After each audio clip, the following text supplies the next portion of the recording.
Get your rub on.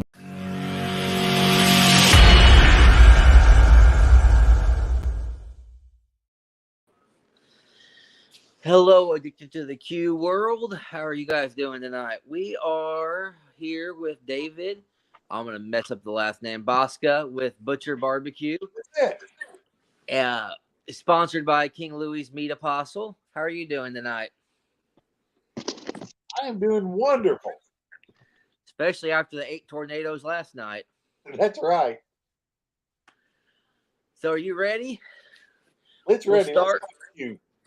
So tell us your name and your team name. David Bouska, Butcher BBQ. Just that short and sweet. So where'd that name come from? I'm actually 34 years in the meat business, and I operated my own meat processing plant, cut meat for a few retailers, some national chains, traveled the country doing a little bit for some of the national chains, and I was just happy to be back in Oklahoma. But it comes from being proud of the meat business. I'm a meat cutter. I'm a butcher. I've done it all. We've done farm slaughter all the way to boxed beef retail. And it comes from that right there. So when did you first start competing, and what made you decide to take that leap? My first contest was in 2006. I took that leap. I used to shoot a whole lot of archery. Traveled the country shooting archery tournaments, and I threw out my back. I've had a handful of back surgeries, and just couldn't do that as strong as I wanted to, or felt like I had to compete. And those male juices were flowing, and I had to win at something. And the wife wasn't going to let me win in the house, so I had to get out of the house to go win. And I just ran across a newspaper article for a contest just pretty close to me. So we went up and visited and walked around it on a Friday evening, and we come back that night, and I told my wife, I said, I think I can do this. I never thought that I'd get into it ahead of anybody, but I thought, with my meat business and the smoking and the curing and all that, I thought maybe I could get in equal with a lot of people. And that's how I got into it. So, honest question, which one's more expensive, archery or barbecue? Barbecue. That's quick. That's very quick. I can tell you that right now. I've gotten back into archery probably about 6-7 years ago, and barbecue, no doubt about it. That's like there was this poll on Facebook of how much people spend in a contest, and I said I can't take this poll. My wife's in the same Facebook group. I can't divide it by half like I do normally. That's right. So, I'm going to go out of order in the questions I sent you, but Barbecue Pitmasters, what got you onto that show? Got you even interested in that show? I didn't apply for it. They called me. My son and I was driving to Oklahoma City, and had my phone hooked up to my truck, and we were going down the road, and the phone rang, and I answered it, and I forget it was a guy's name, and said, I'm calling from Pitmasters, and we'd like to invite you to be a part of our show. And a fellow friend of mine that is a cook, been in it longer than I have. I thought he was pulling a prank on me. And I said, Donnie, is that you? And he says, excuse me, sir. And I said, Donnie, is that you? And he's like, no, I'm so-and-so. And then he gave me the spiel again. I thought, uh-oh, this is real. And then I was telling him, I said, well, I thought everything is already closed. I said, I didn't put my name in the hat. He says, yeah, we understand that. But your name's been given to us, and we still got some openings, and we would like for you to be a part of this. And they kind of gave me a quick rundown, says, we'll hold it open an extra week if you can do blank, blank, blank. And it was basically make a quick video of you and your team and get it over to us. And my son was actually in college at the time in photography and videography. And so we had a few extra cameras sitting around, and we just threw something together. I mean, it was a minute and a half. I'm pretty sure it didn't go 2 minutes. And it was me and my brother. Did just a little pork butt cook and walked around the meat shop, and we sent it in. And they got with us that next week and says, "Look, let's see, that was the end of January that year, 2012." And they says, "We would like to send you a contract, overnight it. We need you to read it. Feel free to take your time, read it, have an attorney read it, but we need it back quick." That's kind of how it went. And I'm like, "Well, sure, send me something." And it went that quick, and we sent it back, and they said, "We need you in North Florida the end of February." I mean, 30 days later, we were on set filming down at Pensacola at the Smoking in the Square. And dude, that was it. That's where it all started right there. You had to do one episode and then the finale, right? Or was there 2 episodes and then It was 2 episodes. Yeah, we did 2 episodes. We drove down there, cooked that one, came home. Let's see. It seems like we cooked about 6 weeks later. We went and cooked one in, I want to say, Virginia, maybe Georgia. I honestly don't remember. Came home, had to bow out of my hometown contest because we had won those two and we'd gotten to the finale in North Carolina. And we couldn't talk about it. You know, you're not allowed to talk about the advancement of anything because technically, as they explained it to us, it's a game show. And everybody bets on anything, and game shows is one thing that's bet on. And the government will issue $1 million fine if you leak information, and they can track it back to you. They had a third party that came in and explained the rules to us and governed the show. A third party completely governed that show. And we actually used them one time because we thought something wasn't right. And they stepped right in and did it good and took care of it. And I can go over that one time. I mean, people thinks everything's scripted, but it's not even close to that. But anyway, we filmed the finale. Let's see, we watched the first show that week, and that weekend we traveled and filmed the finale. Yeah. Was that the one where you had to cook the hog on the Lang offset smoker? That was the finale for that one. Yes. Yep. How was that? Because you're normally a pellet smoker, aren't you? Yeah, in competitions, but let's be real, we've all cooked on them. I mean, I was raised with wood. I mean, pellets weren't around years ago. I mean, they did their job. They made it TV worthy. They played it up good. And Rod Gray and I, we both were talking about the wood they got us. They were real proud of the wood. They even told us that, hey, this is just cut last week. I mean, that stuff was greener than a gourd. I mean, we couldn't get it to burn. It was terrible. Yeah, it was. I used 100% of all the hickory they had brought us just to try and keep it going. Rod had used all of their pecan and I think he was working on their maple even. I mean, it's pretty rough as far as trying to keep the fires lit. And in the bottom of those lanes, we weren't allowed to change the cookers or do anything because they wanted to keep them all equal. Understood. So the expanded metal they had under their coal bed, or for the coal bed to set on, was probably about 1.5 to 2 inches. So anytime you got coals, it fell right through. So you couldn't build a bed of coals. So you was continuously having to use wood and try to keep some coals going, but it wasn't fun. I mean, coals are how you maintain your heat. I mean, there was that. Bingo, we got a winner. That doesn't make any sense, but yeah. So, what's the biggest competition you've cooked? Team wise, team count? No, well, prestige, team count. Oh, we cooked in several. I mean, we've been to the Jack 7 or 8 times. In 2018, that's when we won the Jack. But we've been 7 or 8 times to the Jack. We've been to the Royal every single year since 2007, minus one. The year my dad passed. He passed away the week of the Royal. Oh wow. Yeah.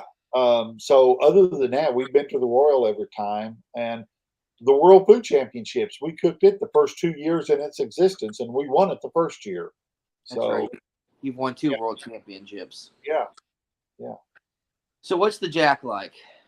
Oh, it's absolutely fun. I mean, it is a blast. We always like pulling in on Thursday, setting our rig up, going up to the town square. Do all your running that day. It's what we always tell people. We love going up, going through the distillery every year. You always get a different tour guide, and you just pick up something different and new each time. Go through the gift shop, get to eat, visit with everybody in town. Um, we normally go to a hotel on a Thursday night, but Friday night while we're cooking, we stay on site. Um, but once Friday rolls around, we pull back in. I mean, it's competition day. There's not any only way to say it is you're there to cook. So Friday and Saturday, you better have your game on. Don't get deer in the headlights just because you're at the Jack. You're there to cook. Mm-hmm. So what was winning it like? How'd your cook go that year? Winning it was unreal. I will be honest with you about that. That year we were on a pretty good hot streak. We got into the Jack through an auto with 7 grands. Went to the Royal. We reserved the Royal, and Wow. Iowa Smoky D's Darren, he won it. Well, we went to the Jack, and jump ahead real quick. He reserved the Jack, and we won it. Both contests was a half a point difference, both scores. We flipped scores half a point from one and then half a point on another. Yeah. So I remember that Royal because that was the first year I judged it. I remember I was. Oh really? Cool.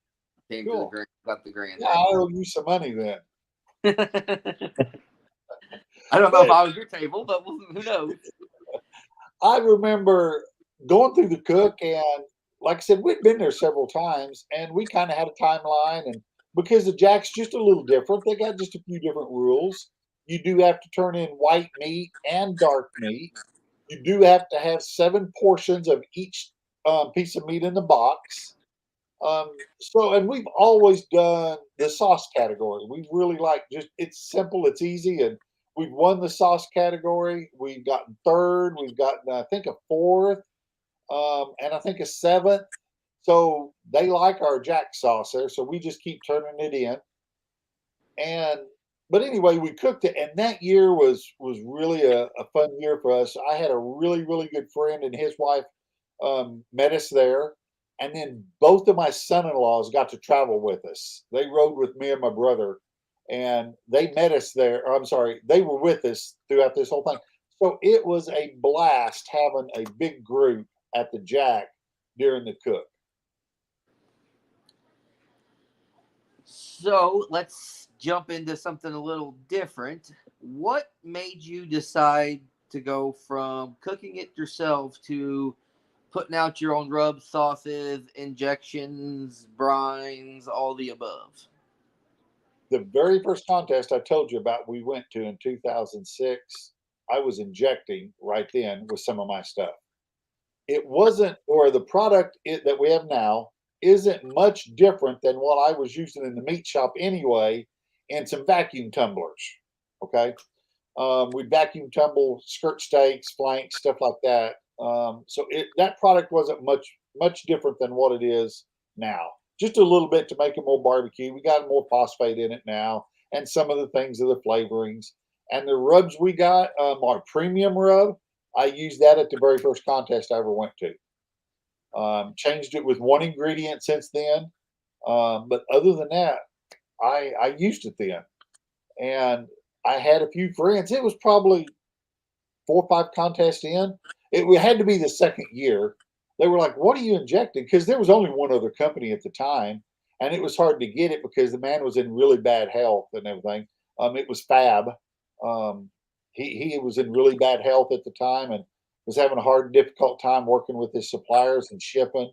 And that's when I came out with my product, and we've been selling it ever since. But our original brisket injection and was our very first injection we came out with, and almost immediately we came out with our pork injection after that. Yeah. And we had our premium rub, and the end of that year is when we came out with our honey rub. So we kind of feel like we were top of the heap when we all started that. Nice. Did you ever imagine you'd be in almost everyone's pantry? Like, I'm not gonna lie, I have probably 2 or 3 of your products sitting in my pantry right now. Yep. I would have never imagined that, but I'd like to have 4 or 5 products in everyone's pantry. That is the way to look at it. I did just get your Butcher's chicken and chicken brine. I just recently made the switch to that one. Nice. Yeah, that's our newest item. Exactly. Yep. So let me see. I'll go on. So, what's the one thing you love most about competition barbecue? The folks, the guys and the gals, and the camaraderie. I love Friday nights. Sitting around. If it's 8 o'clock, 10 o'clock, just sitting around chatting. 3 o'clock in the afternoon, going to someone else's site, getting to talk with them.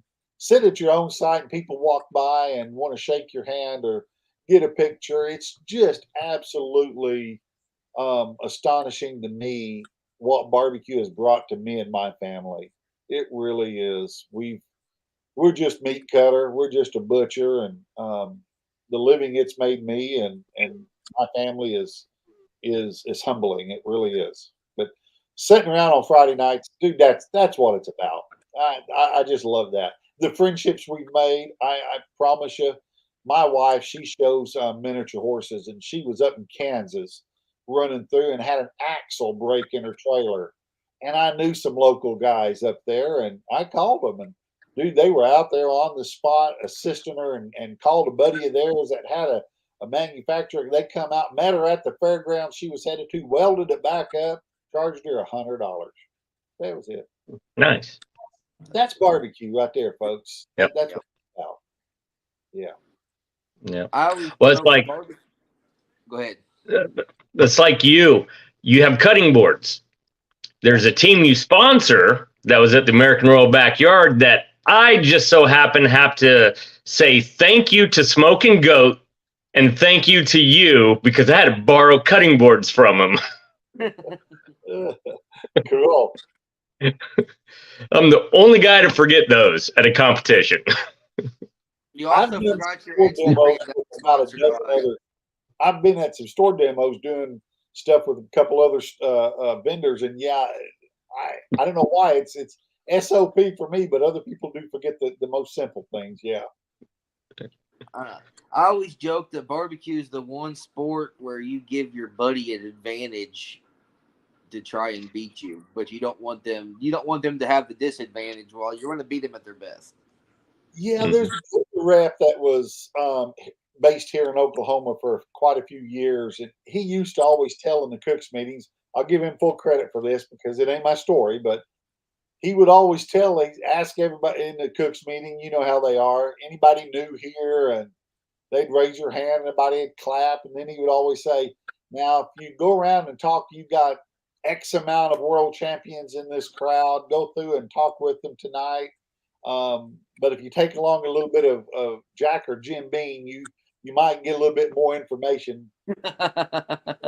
Then he'd always finish it up with, I'm not sure how true it would be after that, but definitely a lot of information.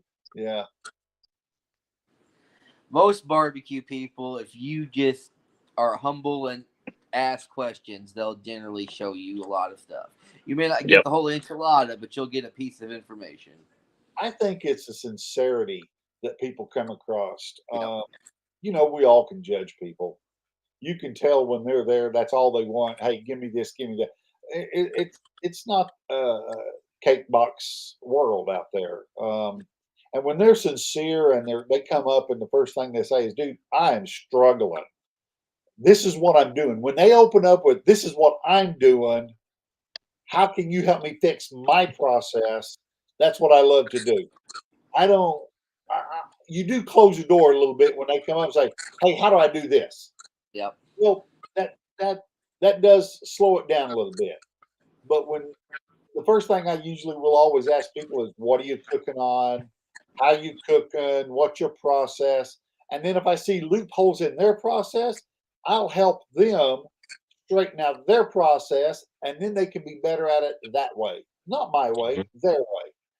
Everyone does barbecue a little different. Oh, absolutely. Yep. I always say, there is no wrong way to do barbecue. Nope. So, do you still butcher every day, or what do you do now more than anything? I shut the meat plant down 4 years ago, I think. Yeah, after 34 years is when I closed it up. Yeah.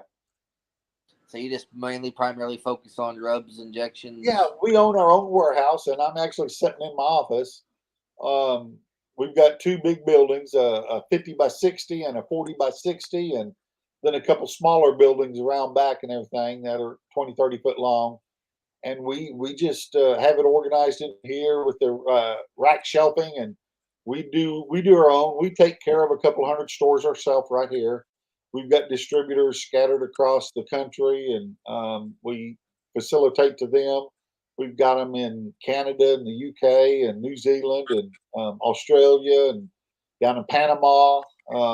So we're always willing to add more. We always say we can do a little bit more. We don't mind being a little bit more busy. Yeah. Do you use independent distributors? Define independent distributors, bud. I mean, we've got some, like one up in Kansas is called Crawford. They're independently owned, but they've got probably down to about 200-300 stores themselves. Yeah. Well, yeah, smaller ones, not like a Cisco, like a big food company that distributes. Yeah. No, they're smaller companies. The biggest one we have probably is up in Canada. It's called Barbecue Quebec. They've got hundreds of stores that they facilitate to. When they pick up, it's half truckloads at a time. Oh, wow. Yeah. So, do you have any advice for any new up and coming barbecue cooks that want to either cook in the backyard or cook in competitions? Yeah, that's a good question. And honestly, take a lot of notes. And I'm not talking about on your cook. Take notes about your cooker. Take notes about the outside. Take notes about the meat that you bought. Take notes about the size of it, the thickness, where you bought it at, the time of the year.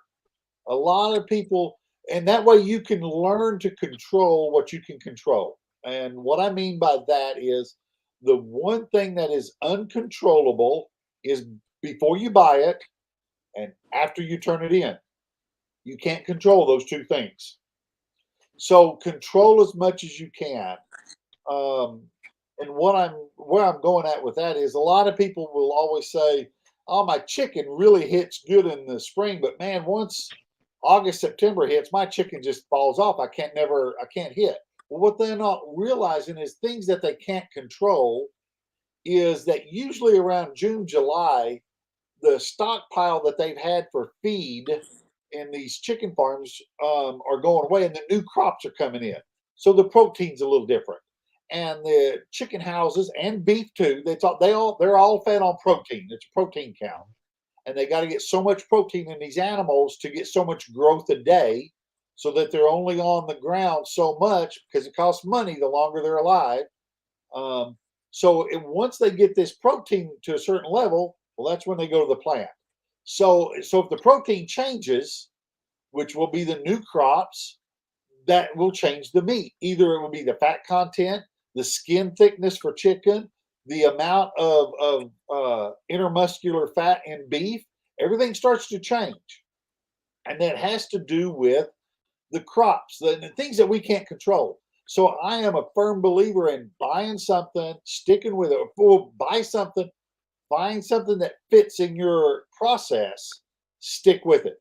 Control what you can control. Years ago, before Wagyu was popular, I was adamant about cooking only Creekstone prime briskets because I completely believed in their prime program. Um, uh, that is a wonderful program that they've got. I believed in it 1,000%, and it never let me down. But what I would do, how I would control it, is being in the meat business. I'm right here from Oklahoma. The plant is right up in Kansas, but a lot of their farms is Missouri, Nebraska, some in Kansas. But that's their certified Angus farms is right there. But what I could control, what I did find out through all this, is that what you have to think about in marbling, which is protein, is that the higher the protein count, the cows and the calves and everything, they use it in the wintertime to stay warm. That's what they're doing. So the farmers understand that for every degree below 30 degrees, they give it an extra pound of protein to help gain or keep that muscle growth, fat growth, or it would start using its backlog, its fat content, which is what we would call marbling. And in the summertime, they use it to keep cool, the protein. Well, what I found out is right here, about December, January is when the cold really hit in hard.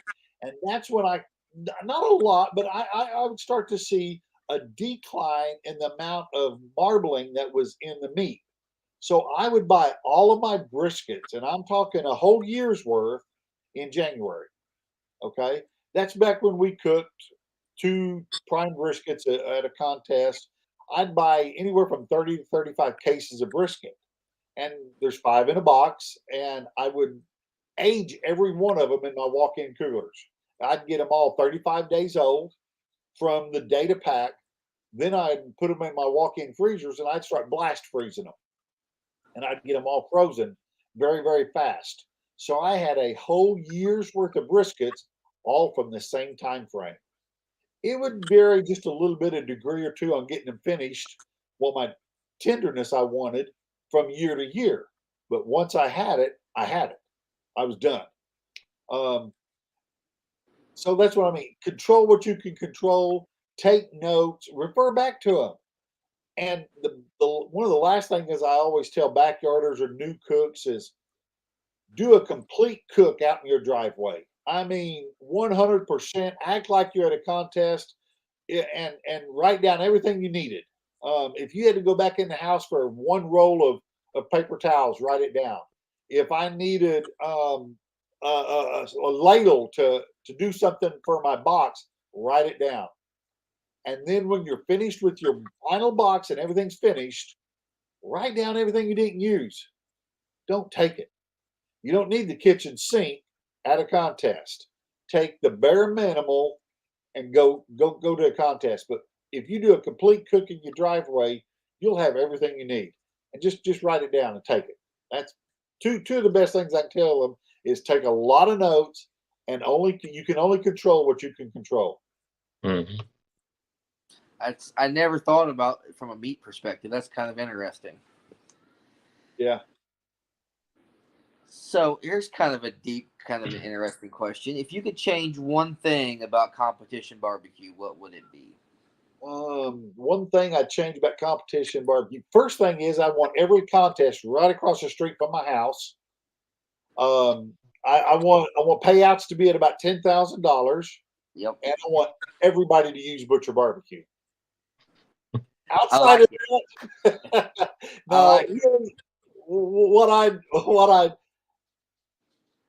That's a very good question. If I could change one thing, this might be kind of a scapegoat, but I just wish things would go back to what they used to be.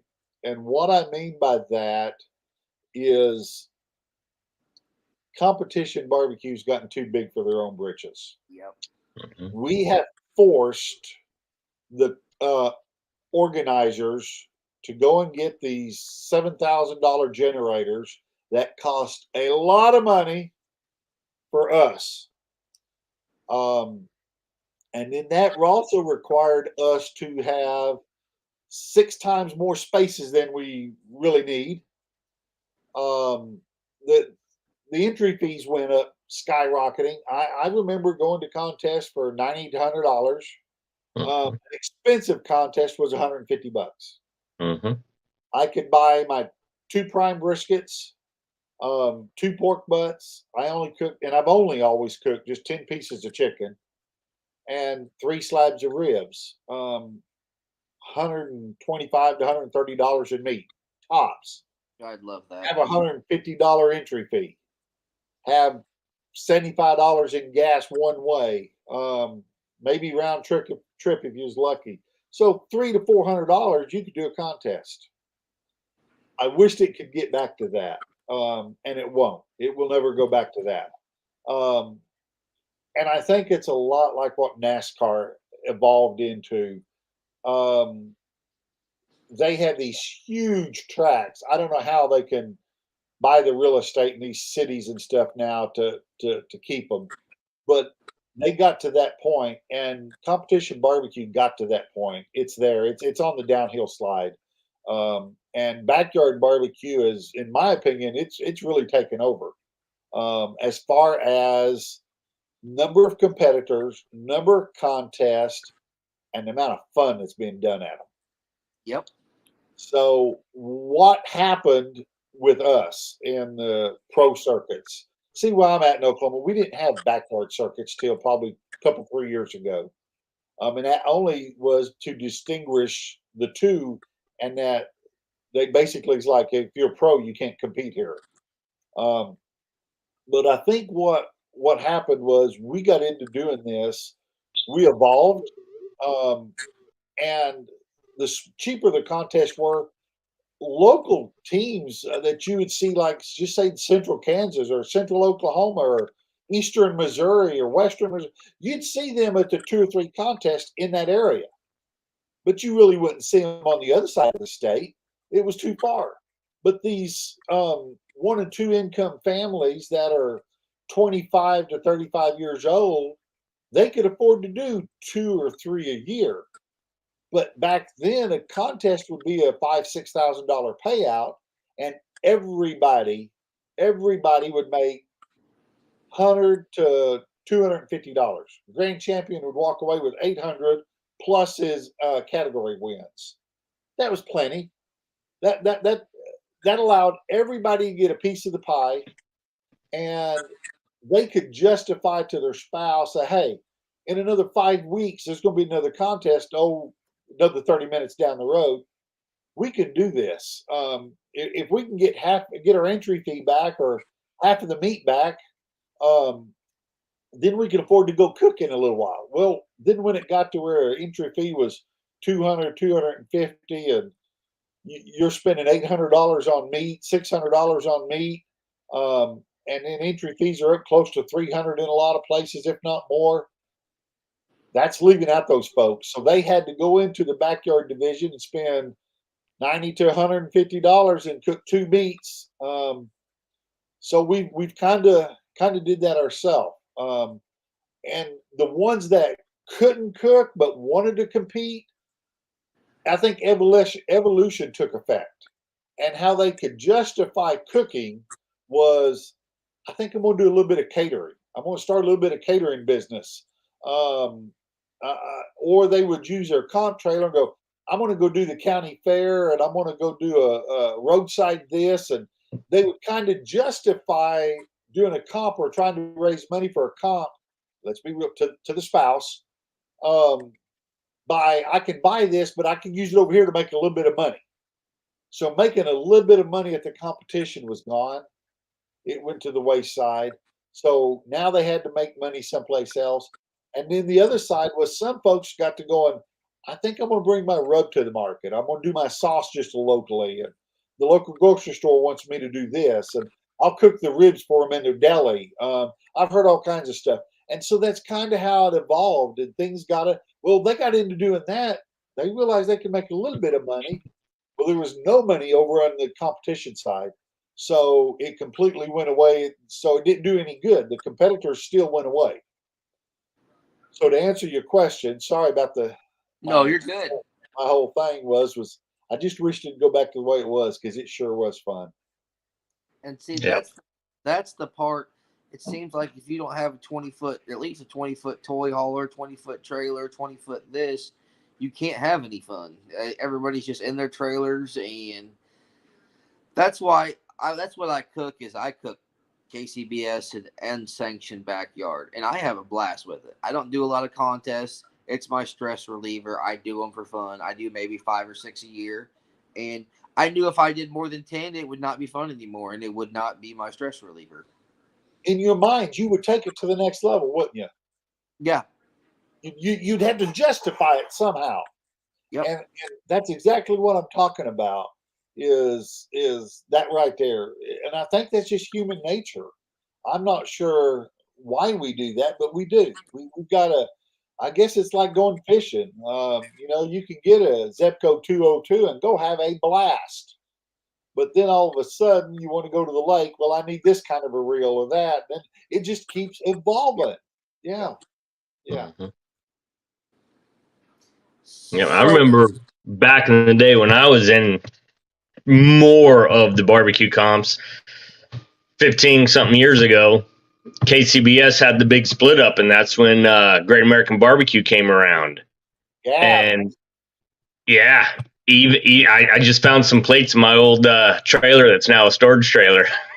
I use them for friends at home. But I remember even signing up for that the very first year. I was like, oh, it's a new one. It's down the street. Meat and everything included. To go to one that had 390 competitors cost me $500. Total. Yeah, total. I was like, this is nuts. It's a 3-day event. It was great. 390 people there, and it only cost you $500 to get in, including meat. And I'm like, yeah, let's do it. Now, no. 2 briskets will run that now. Sorry, go ahead. 2 briskets will run that now. Yeah. Sterling Ball did some stuff called the guinea pig. I went up and cooked one of those up in Kansas City area, and he supplied all the meat. He would tell everyone it would be this branded chicken or this type of brisket.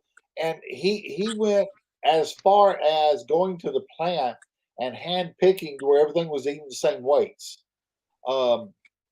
That's not my cup of tea. Is it a good thing? I enjoyed the contest. But to me, still being a pit master is knowing the meat, picking it out, choosing it, like I described earlier, all of that. Can it be done the other way? Absolutely. And I think it was a neat way to see if they could control the overhead. But I don't think it's feasible without some outside money stepping in. Yep. Oh, I remember a sponsor was $800 that I had, and I'm like, you just paid for 3 competitions. This is great. Yeah. Like meat, everything. Not anymore. That's maybe 1 competition. And sponsorships is a big thing, and there's not a huge lot of money made in barbecue. It's all about volume. I mean, you take a bottle of rub, it sells for $10. You got to pay for the product. You got to pay for the inventory. You got to set on it for a while. You got your, like me, I got my own overhead. We got insurances. We got payroll. You don't make but $1 or $2 if you're lucky. And I always love it when people go, well, can you sponsor us with this? Well, how much are you going to bring back to me? That's ultimately what it boils down to. Is either it's got to be an advertising on Facebook, all the social medias, because if we give them, let's say $800, do you really understand how much that cost me? That is, and how much can you truly bring back to that business to give them a profit margin or to break even? It's large. It's got to be large. Yeah. That's why when I sponsor people with our rub, I just tell them, shoot shout outs on all your social media. That's all I ask for. You're getting my name out there, whether you're using my product or not. I'm sponsoring you. I just gave you $150 worth of stuff to start, another $150 a month later. Just give me a shout out. Yep. Yeah. We don't ask for much. So, Dave, Brad and I will give you all the shout outs you want if you want to sponsor us with cutting boards, so I never forget them again. I like your style, buddy. Oh, no. I don't want to hear about it. he also forgets the thermometer that we're sponsored with by Inkbird and forgot his instant read too. So Yep. That was a fun time when I turned and looked for that. We could all sit back and think of the different things that was the oopses of the barbecue world. Yep. I can remember being up in just central Kansas, right in the middle of nowhere, open up my chicken on a Friday and go, whoo, that ran me out of the trailer. Well, there's just not a lot of places to go get competition chicken at a Dollar General in that town. Yeah. We've not to all mention discriminate. Yeah. You can't get enough water to wash that funk off of it. When the chicken goes bad too. That's a one of a kind smell. That's right. Yep. So speaking of socials, what kind of social media do you have? I probably got too much. I'm not good at a whole bunch of that. I'm probably 99% Facebook, personal and business. We've got a Twitter account, but I'll be honest with you, I don't know if it's been 3 or 4 years ago since I posted anything on Twitter. Maybe not longer than that. We got a Instagram, and thank goodness for certain things can be married together. So when I post it on one, it goes to both. Yes. So those are two of my main ones is Facebook and Instagram. Yeah. Well, everybody, if I don't imagine you don't have them in your house, but if you do, you should definitely check him out. And like I said, his injections and brines, I think I have almost all of them. I don't know if I have a beef one, but that's about it. I have pork and chicken and I have the beef. I used that at the Royal backyard. Yeah. That brine is new to us. Everybody knows me as an injection guy, and everybody's tried to get me to do a brine, and I've sat on it and sat on it. It's just something that I don't know. It's just like anything else. There's a million different things out there, and there's a ton of different products, and I put my twist on it. I'm going to do what I got to do, and my biggest thing is it's got to be right, or it's not going to be out, and I've Yeah. got to like it. I've got to be able to sell it. And so I did it the way that I would want it. It's not super salty. It does have chicken base already in it. That's the biggest thing is I don't know of any others out there right now like that. So number one, it's different. Okay, I'm happy with it already. It does have a little sweetness to it, and it dissolves. I absolutely wanted it to dissolve just short of instantly. yes. It does dissolve very quick. It doesn't need heated up. It doesn't need to go through all that. You can have room temperature water, mix it up at a contest, and get back to it 15 minutes later, and you should be ready to go. Hmm. I don't want people to have to cook it the night before, throw it in the refrigerator to hold it, drive to a contest. So I have my own criteria, even though I'm not a brining person. I've done it at the last probably 3 or 4 contests to get ready for it. Tested it. How did I like it in a competition setup? And then I sent it to 6 or 8 different comp guys and handed it to my son and one of my son-in-laws who's not a comp guy. Here, use this. Well, what do you want me to do with it? I gave him basic instructions. I said, now you go do it. You tell me what you fumbled on, what didn't work, because I can't step him through it or he's going to make it my way. And that's not what I was trying to learn from his stuff. We got a new rub coming out. Can't really talk a lot about it right now. Supposed to have had it a couple weeks ago, but it's going to be good. It's totally there again. It's back my method. It's totally different. Totally different. So Here's a question. This is my own personal question. Can I mix? I inject my chicken with a different one of your products. I'm sure you probably know what that one is. The honey, the bird. I'll just say it. Bird booster honey. I know I'm giving out secrets here, but could I mix some of that chicken brine in with that also to inject with some of that brine as well absolutely. as? Okay. I would say about a tablespoon. Okay. That'd be all I'd want to do. What I have found to be about the best is I brine on Fridays. I'm Mhm. about a 4.5 hour brine person. I'll brine on Fridays, and I'll have my injection already mixed up. I love the rotisserie. That's just my personal favorite is the rotisserie, and I'll mix up my injection, and I'll pour out the brine. I don't rinse it off. I don't need to with our brine, and I'll pour my injection over the top of it and close the ziplock. Goes right back in the ice chest, and it'll set overnight. I do that just to keep anything from leaching out of it overnight. The test that we've done, and there again, like I say, I do testing. I take all kinds of notes. The testing we've done on brining is we brined for 4 hours. Well, I'll get back to that. Let's finish my process. So I get up the next morning about 5:30, 6 o'clock. I will take out some of the chicken thighs and I'll suck up that injection that I made, thinking that it's going to get some of that saltiness that leaches out of the meat. That's where I get it from. And so then I inject that into my thighs for that cook that day. That's just my process. That's how I've been doing it. Oh, I might never thought about that. So, and I'll be honest with you, every time I've done it, I've let it go a little longer in the brine, a little longer in the brine. But at the last one, I think I finally decided that I'd still add just a little bit to the injection and let it set overnight in it, simply because I still want that little bit more of a salty bite flavor. Because Yes. what I like about that is it gets the saliva glands going and it picks up more flavors throughout it. But I don't want it to be salty. So I still think in my process is a great process, but I still want that. There's just still one little something I'm missing, a small Yep. little step, and I don't know what it is yet. But I'm thinking if I did that on that overnight, that would probably fix what I'm trying to look for. Yeah, That's exactly what I was looking for and was trying to yeah. kind of. But back to my test on the Yeah.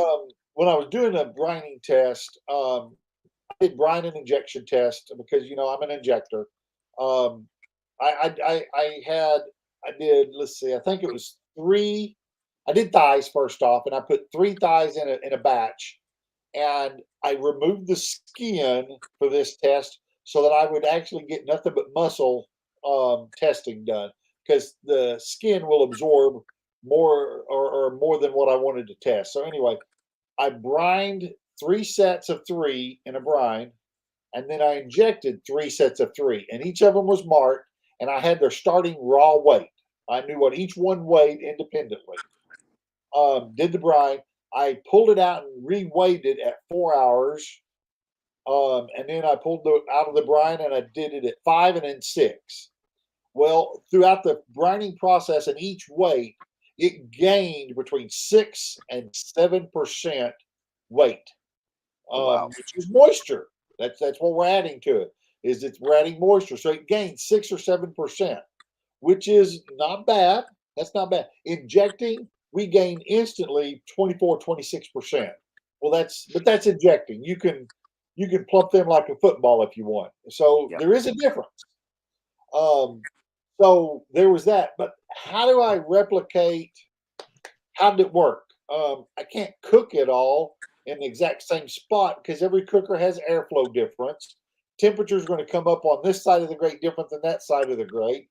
So what I did is I put everything on a cookie sheet, a cooling cookie sheet,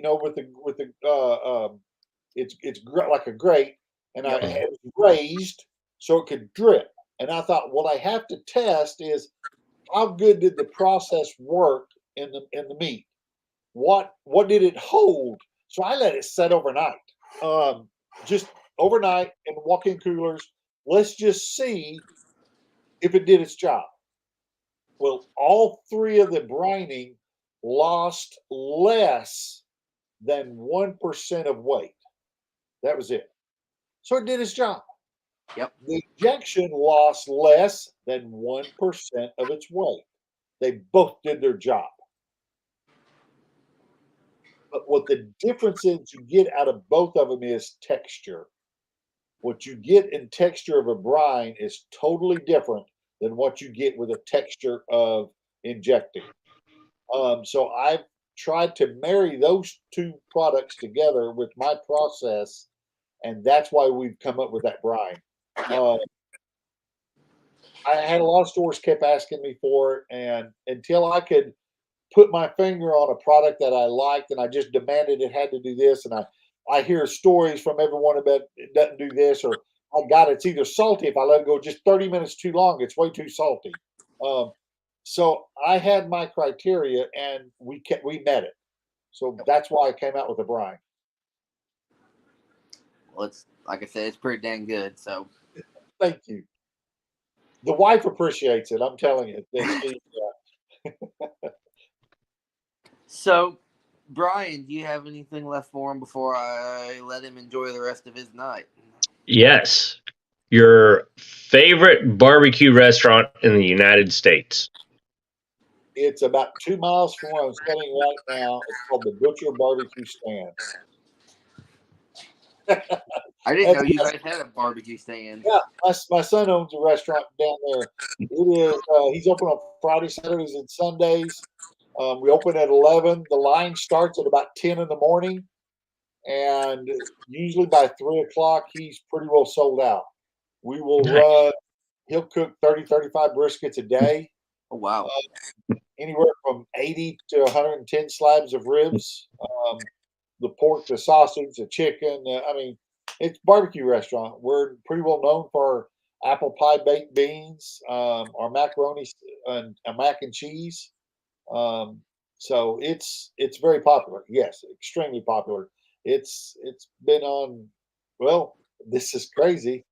The Food Channel awarded it the best nachos in Oklahoma. You know, we cook ribs, we got nachos.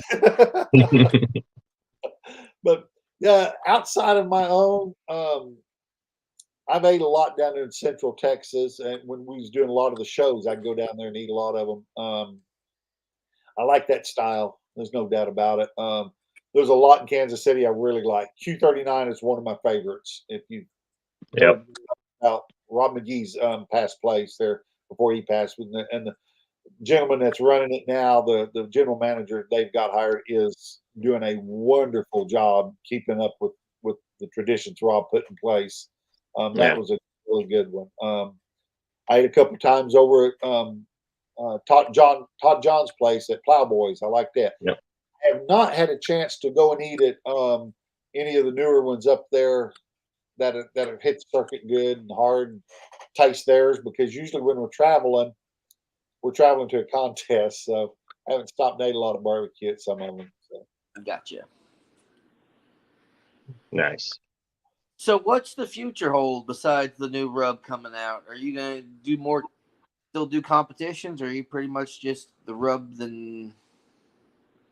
Last year we cut down on contests. Well, last couple years, I think we did maybe 10 last year. I'd like to do about that many this year, but man, there's not in Oklahoma. We're down to like 5 contests, and 2-3 years ago we had 18, 19 contests. We've got, I mean, I'm not exaggerating, we got 5 contests this year. KCBS contests, that's it. ACBS contests have gone down drastically. Yeah, it has really plummeted here. There's a couple outlaw contests that's coming to Oklahoma, and I meant to do one. It's about a month and a half ago, and things just did not work out that week. But I'd like to go do a couple of the Texas contests that's coming on. They really sound interesting. I've read the rules, and some of the guys I know, man, it sounds like it'd be fun. There's one of them. Gosh, I can't remember the organization. CBAC, something like that. CBA seems really cool contest. Yeah, that's the one where they do the electronic judging. Yep, it's all on a phone app. Yeah, dude, that's so simple. Why can't it be that way? That's what we were talking about last Sunday on this show with a different team. They said, why can we just not? That way you don't have human error. You don't have take so long to tabulate scores. At the end of it, they can hit a button and it's just all done.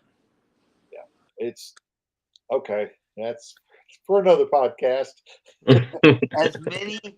as many IT people that work in barbecue. I don't know why it hasn't already been done, but You know, we Yeah. noticed that too several years ago, 10, 15 years ago. And I think it's got to do why IT people do so well in barbecue is it's X's and O's. It's a process all the way through. And I think a lot of IT people, that's the way their brain thinks. And that's how they can get into barbecue. And it is an outside sport for them. And so I absolutely can see I can see that. But we noticed that a long time ago. There is a lot of IT people in competition cooking. Yeah. yep. Well, Brian, do you have anything else for him? No, I'm good. Well, Come on, thank man. Hit me. I'm right here. you. Well, thank you for coming on the show, talking barbecue with us. We've enjoyed the heck out of it. So Yep. it's Well, I kind of nice appreciate to see it from a different meat perspective. I've never kind of thought about it that way. Yeah. I've always just kind of thought a rack of ribs was a rack of ribs, but Now you don't want to get into that. That's in my classes. I really got into that. I talk about how you can age your ribs just looking at them in the cryovac and different things like that by the shape of the bones and the size of the bones and which bone to look at. And I really get into it. I want people to walk away knowing what that is. And speaking of that, if you simple classes, it's an open book. I tell everybody everything, and that's our Barbecue Champs Academy. We have that out there. It's there, and you'll always be able to get it. You can refer back to it anytime, right there on your couch. You don't have to travel and spend a lot of money for that. It's there. So go. You can get the class there. yep. So if you haven't done it, go sign up for it. Yeah. Like I said, thank you for coming on. Sorry it took 3 tries to get it, but Man, I appreciate it. I'm honored to sit and get to talk with you, gentlemen. thank you guys. Thanks It's for coming fun. on. Thank you. Thank you, Have guys. a good night. Have a good day. Thanks. Bye.